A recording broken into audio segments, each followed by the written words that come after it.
Hi everyone, and welcome to another video for Photography Concentrate. I'm Jill Mathis, and I thought we'd have a look at some innovative series being done today that I find inspiring. There's nothing that gets me more motivated to pick up my camera than having a look at some of what's being done in the world of photography now.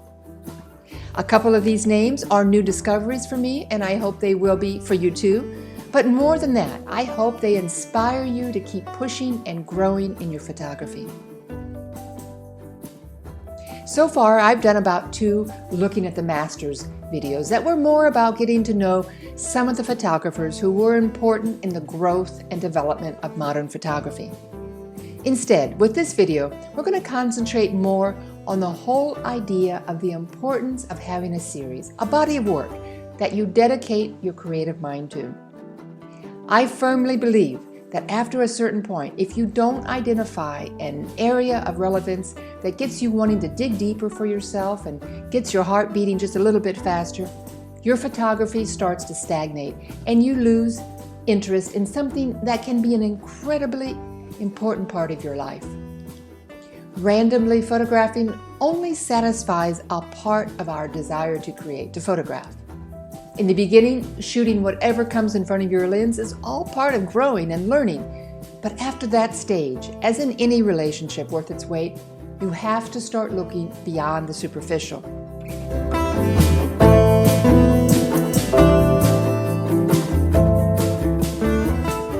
The photographers you'll be seeing here each have a series that made an impression on me personally.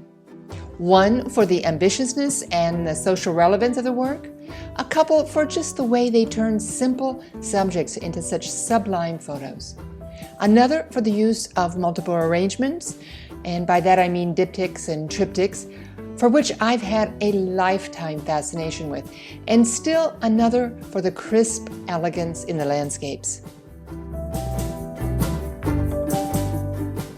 I hope you enjoyed this little version of a virtual gallery, and let's begin with Richard Rinaldi.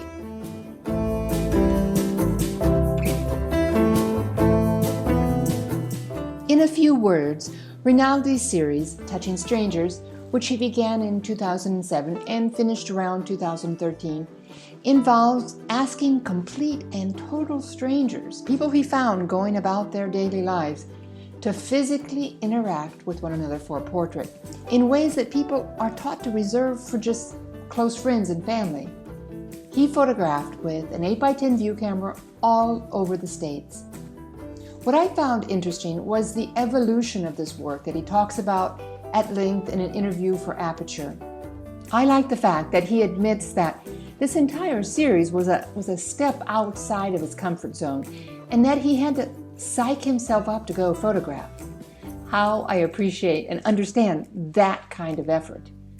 He says that he began by first identifying the types of people he wanted to mix, different backgrounds and different races, obviously touching close to the bone to make visual comments on the social issues facing us today. He made himself include rural areas, not just big cities like New York City, but rural America, where it was harder to get his subjects to see what he was trying to do. Not an easy task. He was trying, he says, to get across the point that they are strangers, but they could become friends. He speaks enthusiastically of the times when this dynamic worked and the people would still be chatting long after he finished and packed up. Now, I've returned many times to look through the 70 photos he shows on his website for many reasons. From a technical standpoint, I love seeing the simple and basic setups he used without adornment or enhancements through Photoshop. For me, this is what photography was meant to be. The poses and positions are interesting to try and interpret, and I can't help but imagine each of these shots and the work and the anxiety that went into each image. The writer for the book, Teju Cole, said it perfectly when he wrote, "In the silence between his subjects, there is a charge."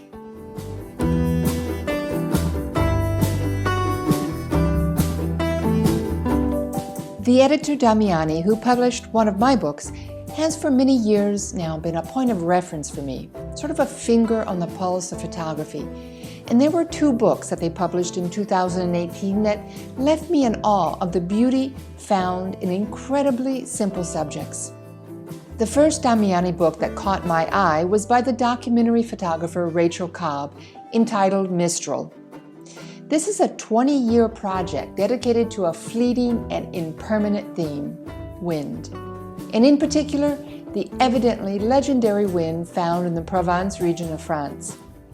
Now, I live in a region in Italy famous for its winds that come through the Alpine valleys.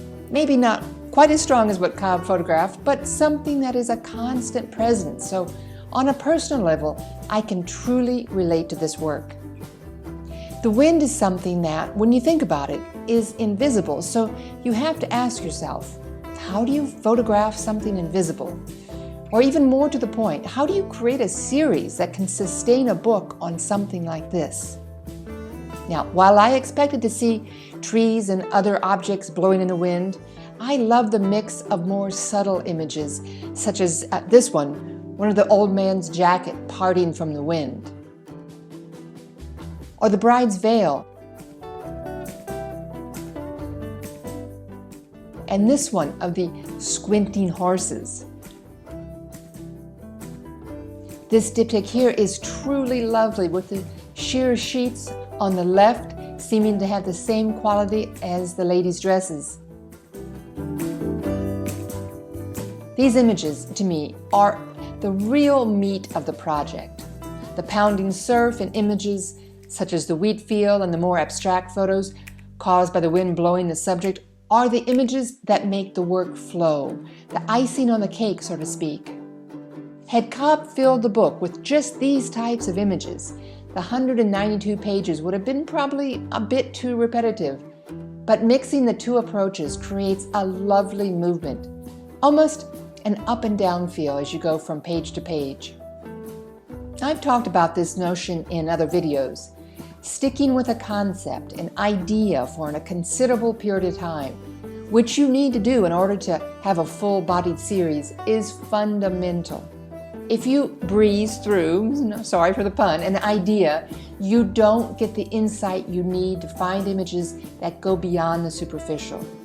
You might have some really great photos, but they probably be the most obvious ones and not with the subtlety needed to engage and, above all, hold the interest of your viewer.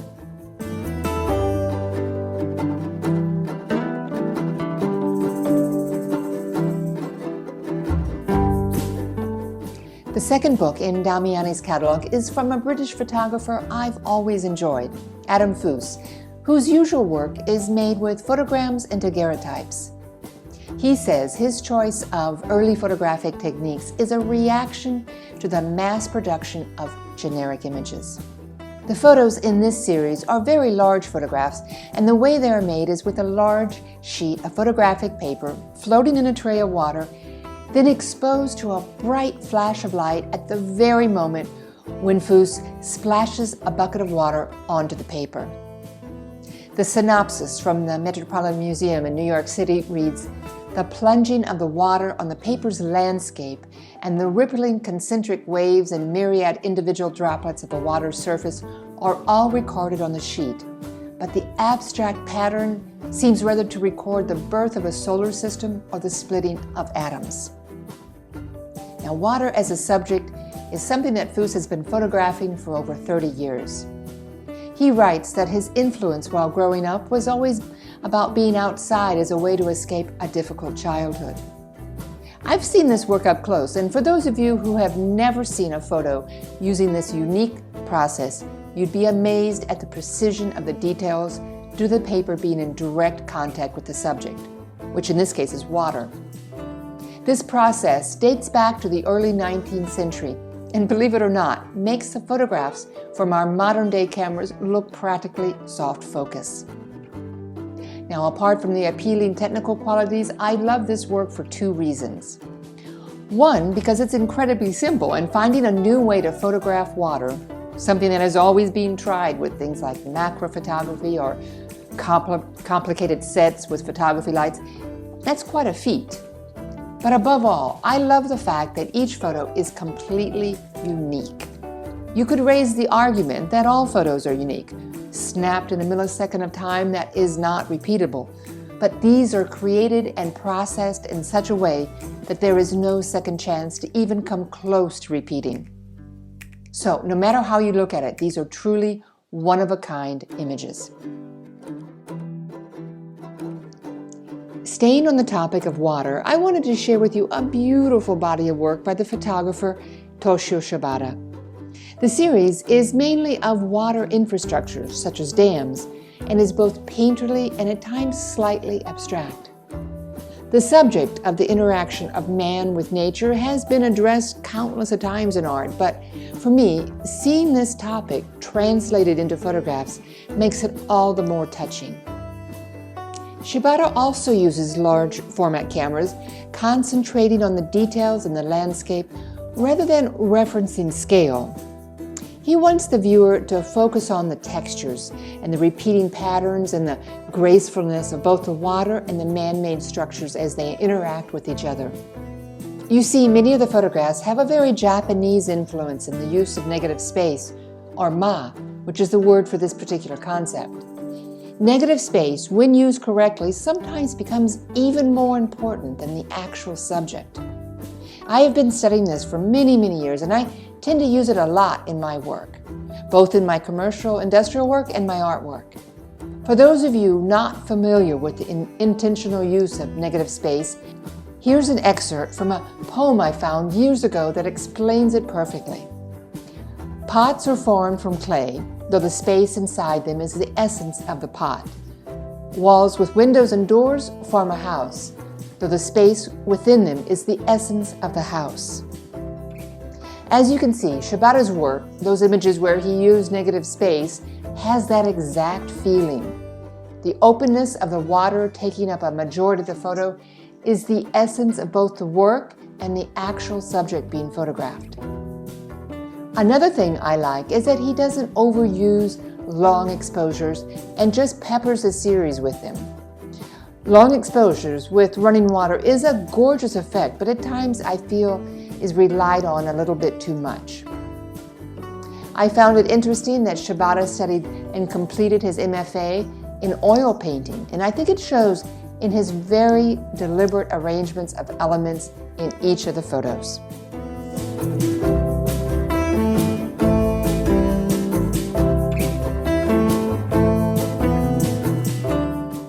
David Hilliard is one of my all-time favorite photographers, and I've been following his work since the 90s.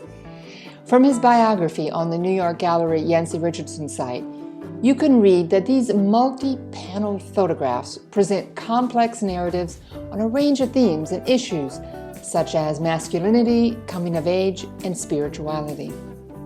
For me, the thing that drew me and still holds my attention is his use of changing, sometimes just slightly, sometimes more, the perspective of a scene. In one of the first shows in my career back in the 1980s, I based a series on what I called freeze frame moments, meaning those weird little observations that we make that stick in our minds long after the scene has faded from memory. Like, I remember the pattern of the tile in my kitchen in my Brooklyn apartment, but I have no recollection of the floors in the rest of the apartment. Those shifts in perspective that show something else remind us how our memory is actually quite selective. It's impossible to remember every single detail of any event, an entire scene. Our minds retain, based on our past experiences, just certain details, just certain freeze frame moments. These shifts in perspective that Hilliard uses resonate with me to my core. For example, in even such a simple and seemingly innocent photo such as this one, I could see that had I been there, I might not have remembered anything else of that event but the oddity of those dining room chairs placed at that angle outside.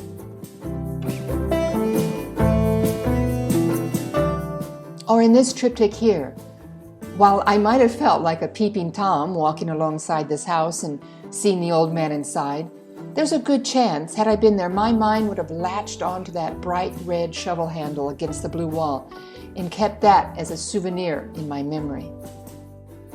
There's a real storyboard quality that I like in the work that makes me curious what is behind the scene, or more to the point, what is coming next.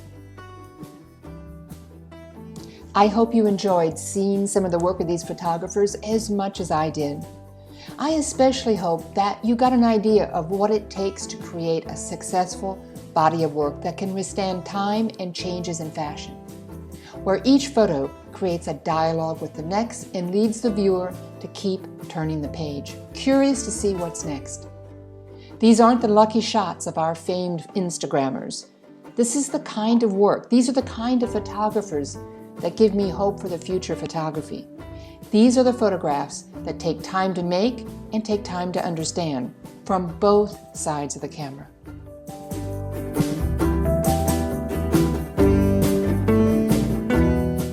So that's it for now. As always, if you have any questions or comments, you can find me in the Mastermind Facebook group.